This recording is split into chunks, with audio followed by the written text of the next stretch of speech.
para kay Mayor Joy Belmonte. Initiation, tama, Big Boy. Mayor Joy Belmonte, na isa po sa mga sinasabing original daw po na miyembro Oo, niya. kasama siya doon. Okay. Meron lang akong panawagan sa kanya. O sige, ano panawagan mo kay Meron lang po ako sa Mayor? kanyang lambing. Yun naman. Mayor Joy, kung talagang tayo po ay para sa good governance, pwede ba naming malaman lang itong hindi matapos-tapos na mga waiting shed na project ng city government sa kahabaan ng Commonwealth Avenue maging sa elliptical, malaman lang natin magkano ba halaga niyan at kailan ba ang tapos niyan. Kasi taon na po ang binibilang namin, di ho matapos-tapos eh. Nakapapansin po ninyo? At yun na nga mga kabayan, pag-usapan naman natin ito pong birada po ni Sir Ted Pailon. Dito kay Joy Belmonte ng Quezon City, mga kabayan. Siguro po, lagi pong napapadaan ito si Sir Ted Pailon dyan sa Commonwealth. Mga kabayan, kung mapapansin mo, yung kahabaan ng Commonwealth, may makikita mo kayo mga waiting shed eh. Iba-iba yung design, ang lalaki.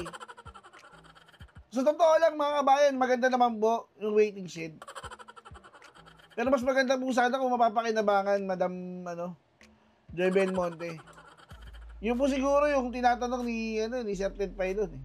At sana po, ilabas nyo daw po yung kung magkano po yung inabot ng mga waiting shed na yan.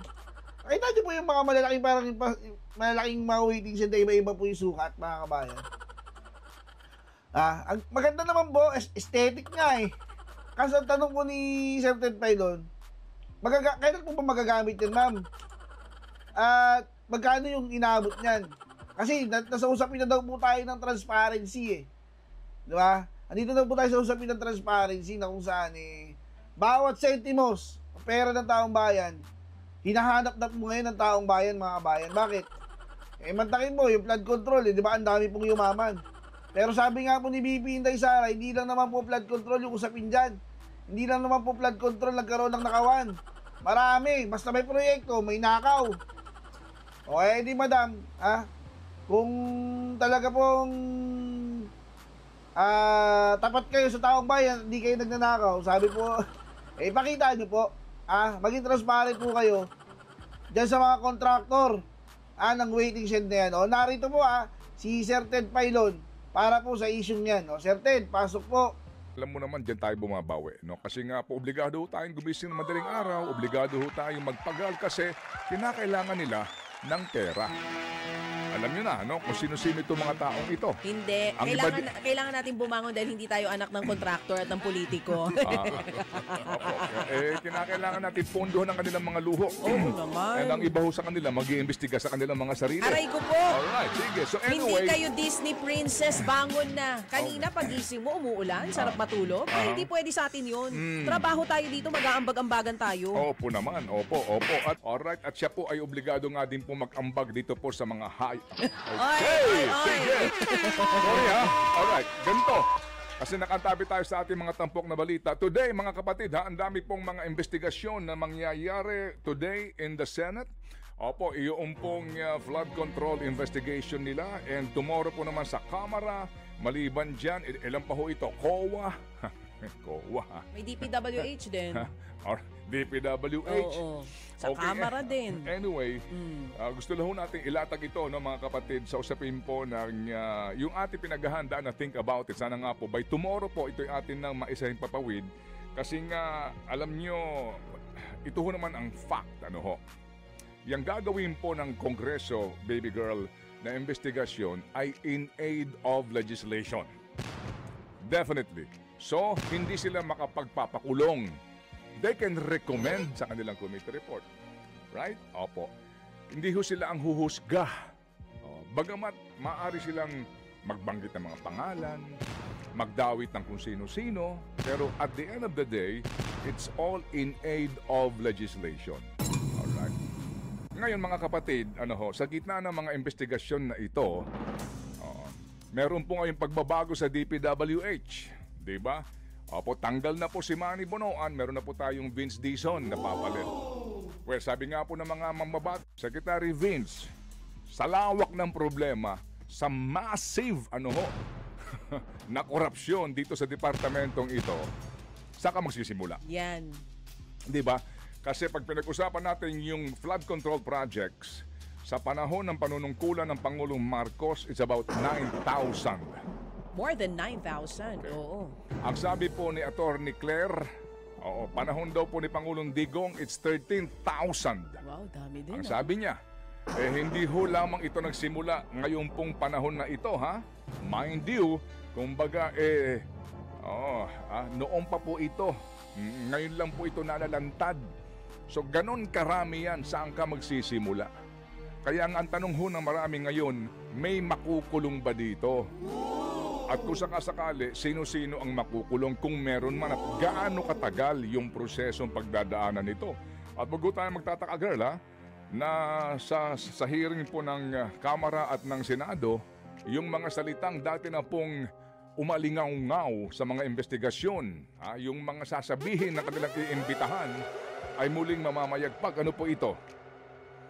I invoke my right against self-incrimination. Siguradong sigurado yan, baby girl. Walang duda na atin pong na namang maririnig yan. Yung mga ganyan pong uri ng pangangatwiran. Well, anyway, sige po, so tayo magiging saksi ho dito sa mga investigasyon na ito. Kumbaga, manonood lang po tayo. Pero yun nga ang ating pong gagawin. Ano ho? Manonood ka pag may time ka. Wala ka naman time kasi nga abala ka sa trabaho. Habang tayo po ngayon ay mag-iimbestiga pa lamang at di ho natin alam kung saan po ending nito, doon sa bansang Indonesia, particularly in Jakarta, nagra-riot na. At tayo po hindi pa ho tapos, ha. Meron tayong pangalawang bugso ng mga importanteng balita. Sabi ko nga kanina, meron pong nagnakaw ng manhole sa Iloilo, kulong ka agad. Ay dapat lang naman talaga kasi kung manhole yan, lalo pa. Magkano ulit na ibenta? Magkano? 400 pesos. Pambili ng gamot? Opo. Daw. Oo. Mali po yun, ha. Hindi dapat tinutularan. Pero kulong agad. Pero yung bilyong piso, yung bilyong pisong pondo na sinasabi na hindi daw gumagana ang mga kung ano-anong flood control. I invoke my right against Yung mga may kinalaman. Rags to riches nga yun.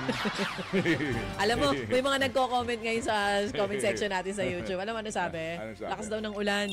Sinusubukan daw ulit yung mga flood control projects natin kung gumagana. Ginagalit ang taong bayan. Ginagalit, ha? Opo. Oo, talagang ayaw tayo patigilin sa issue kasi akala ko pag nag-weekend magsasubside. Antindi ng ulan. Tumindi yung galit ng tao. Well, ang sabi naman dyan ng Quezon City government, kasi nga malakas ang ulan. Ay, sisinisinanad sa ulan talaga. Malakas ang ulan, kaya bumaha. Marami daw po yung mga gustong sumali doon sa Mayors for Good Governance. Pero sabi po ng iba, sandali lang, baka iba saling pusa. Saka may ano ba sila doon bago sumali?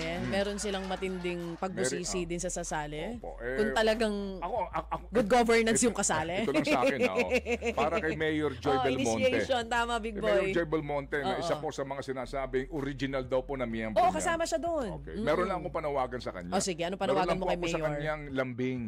Yun naman. Mayor Joy, kung talagang tayo po ay para sa good governance, pwede ba naming malaman lang itong hindi matapos-tapos na mga waiting shed na project ng city government sa kahabaan ng Commonwealth Avenue maging sa elliptical, malaman lang natin magkano ba halaga niyan at kailan ba ang tapos niyan.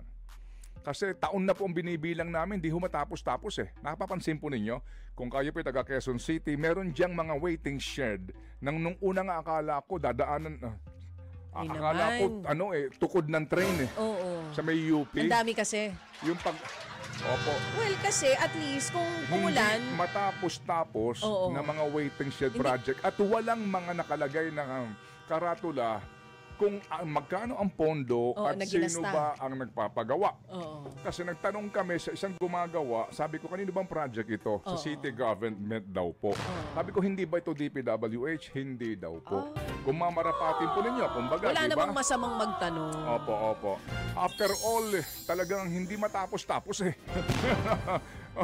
Nung una nga, akala ko sa may Philcoa, akala ko nung una, sabi ko, release ba ng tren ito? Ano ba ito? Kasi parang, sabi ko, dadaanan ba ito ng LRT o MRT? Ano ba ito? Hanapin ko nga yan. Ang tagal nakatenga. Opo, anyway. Sige. Di bale, dahil sinabi mo na baka next week tapos na yan. I doubt it. Kasi araw-araw kong dinadaanan yan eh. Hindi nga ako nakatiis So one curious time. Bumaba talaga. na ako at nagtanong ako sa gumagawa. Ay, ganon? Yes. Aba, iba ka talaga. May video nga ako dito. Gusto mo makita ko sa'yo? Pakita natin mamaya. Sige. Baka pwede. Opo, isa munang mabilis na pasada sa mga balitang inyong natunghayang kanina. Resignation ni DPWH Secretary Manny Bonoan tinanggap na po ng Pangulong Bongbong Marcos Jr. Secretary Vinson itinalagang kapalit. News 5 exclusive flood control project na pinondohan ng 96 million pesos sa Leyte. Ito po sa Matag-Ob ha. Anong distrito ito? 4th District daw po ng Leyte. Hindi ho naman daw kailangan nung sitahin ang kontraktor. Abay, iniwang nakatiwangwang ang proyekto. Ayun na nga, matinding pagulan. Naranasan naman itong weekend dito po sa Metro Manila. Panibagong low pressure area, binabantayan ngayon ng Pag-asa. Pangulong Marcos Jr. naglabas po ng executive order na nagsususpinde sa importasyon ng bigas simula ngayong araw. 3 kabilang po ang gunman patay sa pamamaril dyan po sa Santa Rosa, Laguna. At sa ating pong Sports 5. Suspect nga nakipagbarilan sa pulis. At sa ating Sports 5, PLDT High-Speed Hitters nagkampiyon sa PBL Invitational matapos nga pong talunin ang Kobe Shinhua University. Sa balitang entertainment, aktresa si Cindy Sweeney may bago na daw karelasyon. Ang record executive na si Scooter Braun. At ngayon, hindi ko sila kilala. At ngayon, sa ating ikalawang bugso ng mga tampok na balita sa News 5. Sa mga balitang pambansa, ibinunyag po ng isang mambabatas na mayroon pa ring mga nakumpleto ng flood control projects ang pinaglaanan pa rin ng pondo sa 2026 proposed national budget.